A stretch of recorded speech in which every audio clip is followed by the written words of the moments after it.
Tudo o que nos paralisa quase sempre tem a ver com duas coisas. A primeira delas é quando nós temos uma crítica a um dos pais ou a ambos os pais e nós prometemos, juramos que nós íamos fazer melhor do que eles. E aí, e principalmente do que a mãe. As mulheres em relação à mãe, nesse caso, afeta mais a disputa entre mãe, filha e mãe no âmbito pessoal, termina tornando muito mais para o âmbito profissional do que no caso dos homens, de uma maneira geral. Então, esse é o primeiro movimento. Talvez o movimento mais preponderante que eu tenha encontrado até hoje seja esse movimento de crítica em relação aos pais. Porque se as pessoas rever lá no passado, você vai ver que ela tem uma postura de crítica e exigência, que ela disse, eu não vou fazer assim, eu vou fazer melhor. E quando ela vai tentar fazer melhor, o amor profundo que existe dentro dela não aceita esse espaço. Tá?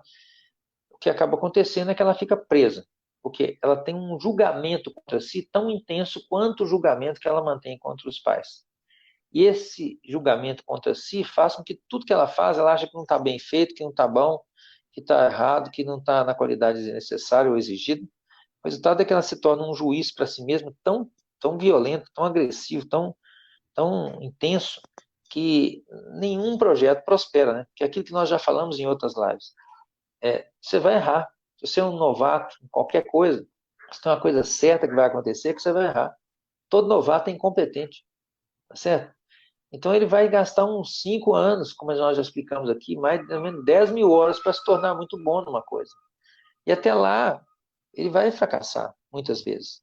Então, o que garante que esse cara vai chegar no final, que ele vai se tornar um mestre naquilo que ele faz, é o fato de que ele persevera, errando e consertando, errando e consertando, errando e consertando, até que ele chega a um ponto que ele fica bom e extremamente habilidoso naquilo. Né? O segundo ponto que gera muita paralisia nas questões de cunho profissional, principalmente, tem a ver com o medo. A pessoa ela tem medo de errar, por exemplo. Ela tem medo de sofrer, por exemplo. E quando a gente vai analisar esse medo, o que eu descobri muitas vezes é uma coisa muito surpreendente. Pessoas tímidas, né, ou que têm muito medo de se expor pessoalmente, essas pessoas têm um senso de importância maior do que as outras pessoas. E eu posso pôr a minha mão no fogo nisso, porque eu me incluo totalmente nesse negócio. Lá no passado eu sofria pra caramba com esse negócio. Eu queria ser o melhor. Eu tinha uma imagem minha muito inflada de mim mesmo, né? E essa imagem me levava a achar o seguinte: os outros podem fracassar, mas eu não posso. Os outros podem tomar um fora da menina, eu não posso. Os outros podem perder, eu não posso. Os outros podem falhar, eu não posso. Esse sentimento de eu não posso na verdade, no fundo, se você for prestar bem atenção, um sentimento de arrogância, um sentimento de importância excessiva que essa pessoa tem dentro de si, disfarçado de um sentimento de diminuição, né? de senso de inferioridade. Mas, na verdade, não existe inferioridade ou superioridade nesse caso, só existe igualdade e diferença. Quando você se sente muito diferente dos outros, na verdade, você se sente superior ou inferior, mas no fundo é muito diferente dos outros, significa arrogante. No fundo você se sente especial demais. E isso, por mais duro que seja falar isso aqui num canal aberto, e me expor a críticas, né, das pessoas, eu falo porque eu vivenciei isso pessoalmente. E trabalho com isso há 21 anos. E o que eu observei nesses inúmeros casos? Essas pessoas estão quase sempre substituindo na família de origem alguém que morreu ou que foi muito importante para os pais. Por exemplo, o pai da mãe, né? Ou a mãe da mãe, ou um irmãozinho dos pais que morreram cedo, ou outro irmãozinho deles mesmos que morreu antes e que eles estão fora da ordem, né? Então eles se sentem maiores do que deveriam ser.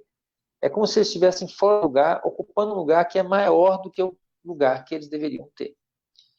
E aí, por causa disso, sem perceber, eles se colocam numa postura arrogante. O que significa arrogante? Eu tive que receber esse presente de um advogado uma vez. Ele disse: arrogante significa aquele que não pede, porque o verbo em latim é rogare. Então, quem não pede é uma pessoa que não é arrogante, não pede. Então, de certa maneira, nós podemos também perceber que essas pessoas têm uma dificuldade de pedir ajuda quando é necessário. E, paradoxalmente, também uma dificuldade de receber quando elas precisam receber, mas elas têm uma dificuldade de receber. né? Por exemplo, quando alguém fere elas e quer compensá-las, elas não querem receber. Quando está numa relação, elas querem muito doar, mas não querem receber. Então, isso tudo prenuncia um problema na ordem familiar, lá onde essa pessoa foi criança. E ela assume isso muitas vezes muito cedo na vida, sem perceber. É tipo assim, eu sempre fui assim, né? Então, eu já contei aqui que eu descobri que eu era o terceiro quando eu achei que eu era o primeiro a vida inteira, né? Na verdade, eu sou o terceiro. Então, quando eu descobri que era o terceiro, isso produziu um alívio muito grande na minha vida. Eu parei de ser muito competitivo, eu melhorei demais, as coisas ficaram mais fáceis para mim. Então, a paralisia tem esses dois movimentos, né?